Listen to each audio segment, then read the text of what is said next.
Hello friends, स्वागत है आप सभी का हमारे चैनल कॉमर्स स्टूडियो में। तो हम लोग देख रहे थे सीयूटी एग्ज़ाम्स के इम्पोर्टेंट और प्रीवियस ईयर क्वेश्चंस। तो वीडियो शुरू करें उसके पहले जल्दी से सभी लोग वीडियो को लाइक और चैनल को सब्सक्राइब कर लीजिए। तो चलिए सीधा हम लोग अपने क्वेश्चन पे चलते हैं। हाँ, तो हमारा पहला क्वेश्चन है, at the time of admission of a new partner general reserve appearing in the old balance sheet transfer to. मतलब कि जब हमारा कोई भी न्यू पार्टनर का जब हम एडमिशन करते हैं तो उस टाइम पे जो जनरल रिजर्व है हमारी ओल्ड बैलेंस शीट की, वो कहाँ ट्रांसफ़र होती है? All partners capital account, new partners capital account, old partner capital account या फिर गेनिंग पार्टनर कैपिटल अकाउंट। इसका आंसर हमारा हो जाएगा सी, क्योंकि जो भी पुरानी जो भी चीज़ें होती हैं जनरल रिजर्व वगैरह, वो हम जो पुराने मेरे जितने पार्टनर्स होते हैं उनके में बांट दी जाती है। ये सभी पार्टनर को नहीं मिलती, ना ही ये न्यू पार्टनर को मिलती है, ना ही गेनिंग को मिलती है।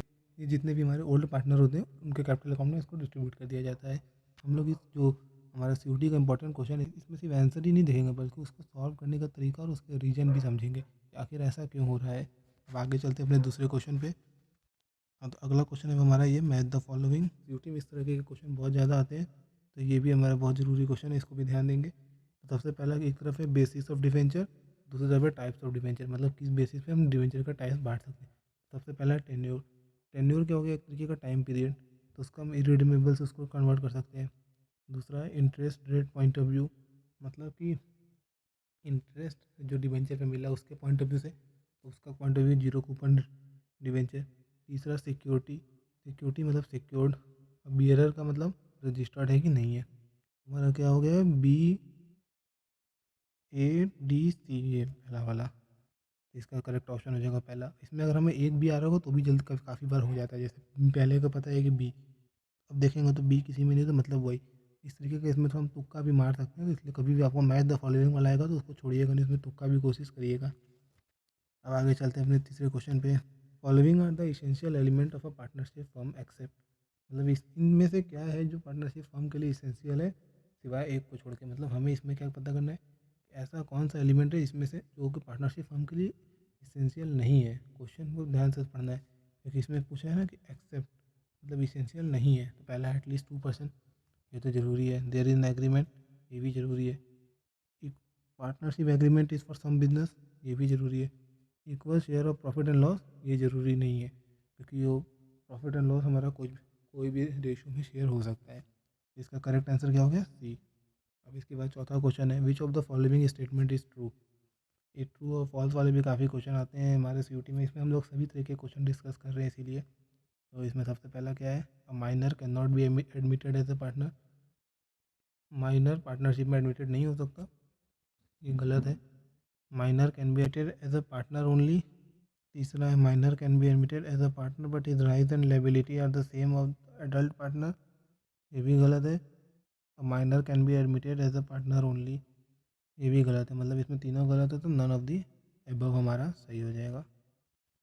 क्योंकि जो हमारा माइनर होता है वो पार्टनरशिप में एडमिटेड हो सकता है, लेकिन ओनली जो होती है वो बेनिफिट के लिए एडमिट होगा, उसका लॉस से उतना कोई लेना देना नहीं होगा।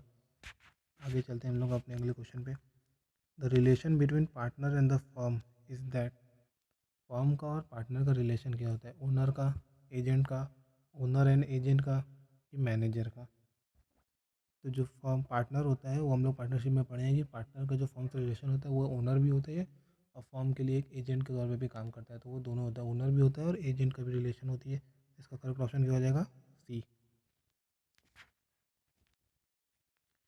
इसके बाद अगला क्वेश्चन क्या है हमारा, interest on capital will be paid to the partner if provided in the partnership deed but only out of.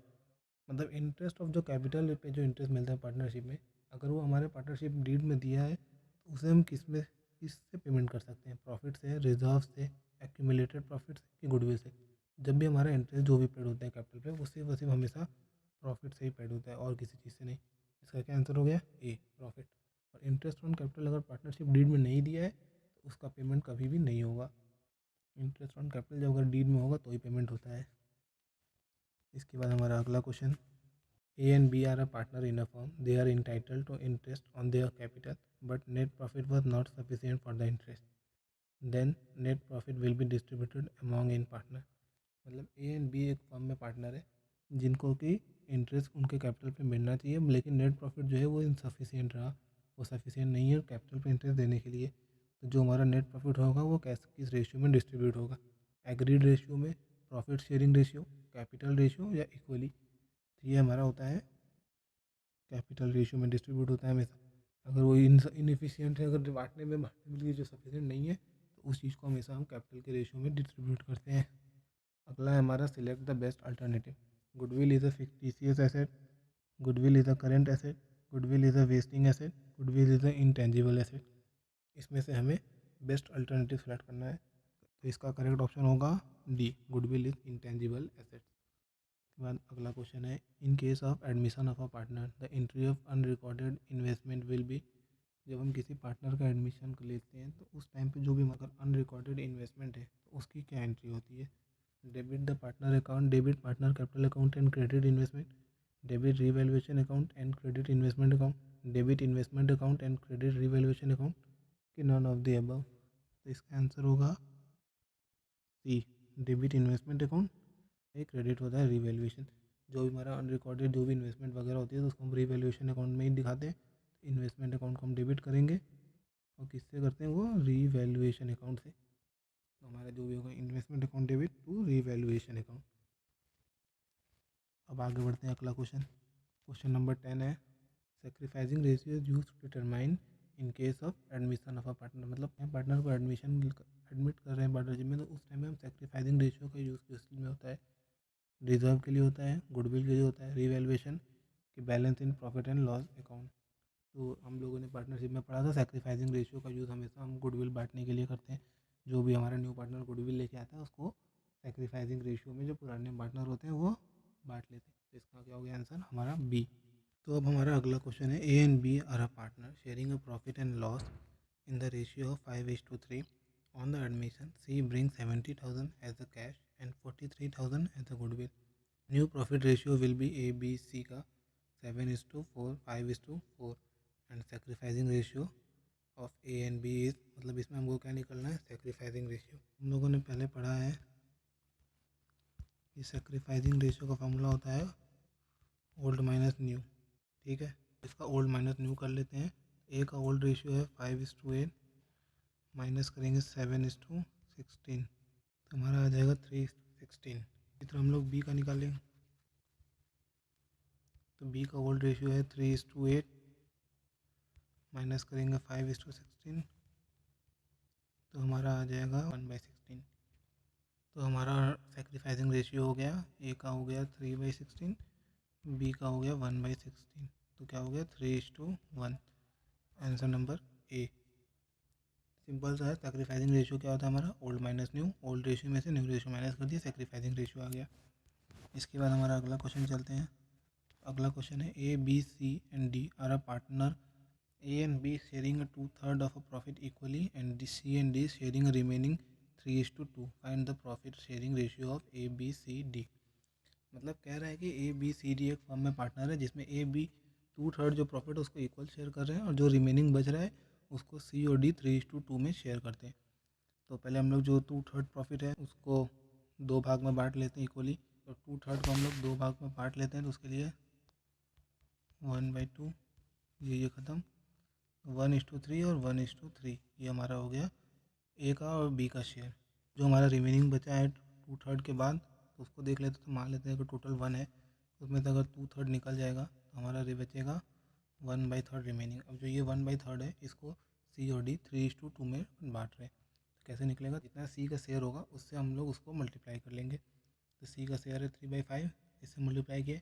इसी तरह डी से मल्टीप्लाई करेंगे तो हमारा आ जाएगा 5:5:3:2। ये हो गया हमारा न्यू शेयर का रेशियो, ऑप्शन नंबर ए। अब हमारा अगला क्वेश्चन है, मैच द फॉलोइंग। फिर से इसमें सब एक तरफ लिस्ट है, एक तरफ लिस्ट बी को मैच करना है। तो एक तरफ लिस्ट में क्या क्या है, कैश इक्विवेलेंट है, financial activity, operating activity, investing activity. दूसरी तरफ क्या है, interim dividend pay, selling and distribution expense, marketable security, dividend received और शेयर होल्डर इन्वेस्टमेंट। तो कैश इक्विवेलेंट क्या होता है, जो कि हमारा कैश को लगभग, कैश इक्विवेलेंट मतलब कैश के इक्वल टाइप से एक तरीके से। तो मार्केटेबल सिक्योरिटी जो होती है वो हमारी कैश इक्विवेलेंट हो गई। फिर अगला है financing activity.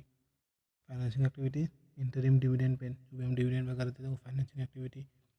Operating activity selling and distribution expense. Investing activity dividend received on share वो हमें इन्वेस्टमेंट पे मिला। तो ये हो गया हमारा ए का सी, ए, बी और डी, मतलब ये थर्ड वाला।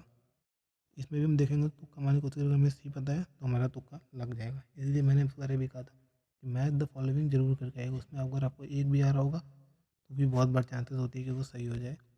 हम लोग फिलहाल आगे बढ़ते हैं अपने अगले क्वेश्चन पे। तो हमारा अगला क्वेश्चन है, if the retiring partner retire in the middle of the year his share of the profit from the date of the last balance sheet till the date of retire will be transfer to, मतलब retiring partner अगर हमारा middle of the year में कभी retire हो गया तो जो उसका शेयर है जो बैलेंस शीट का जो लास्ट डेट की जो बैलेंस शीट बनी है उससे जब तक वो रिटायर हो, जो उतना जो शेयर उसका है वो कहाँ ट्रांसफ़र होगा, प्रॉफिट एंड लॉस के सस्पेंस अकाउंट के डेबिट साइड में वो ट्रांसफ़र हो जाता है। तो इसका आंसर हो जाएगा बी। इसके बाद हम आगे बढ़ते हैं अपने अगले क्वेश्चन पे। What is the correct sequence of the allotment of share, share allotment का सीक्वेंस। इस तरीके के भी क्वेश्चन बहुत सारे सीयूईटी में पूछे जा रहे हैं आजकल। हमें इसमें क्या निकलना है, जो हमारा जो भी शेयर अलॉटमेंट करती है कंपनी उसका करेक्ट सीक्वेंस। सबसे पहले हम लोग इनवाइट करेंगे, ये हो गया हमारा एक नंबर इनवाइट के लिए।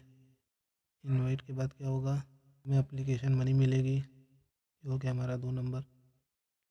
उसके बाद अलॉटमेंट ड्यू होगा आगे का, ये हो गया 3 नंबर। उसके बाद अलॉटमेंट की पैसा मिला 4 नंबर।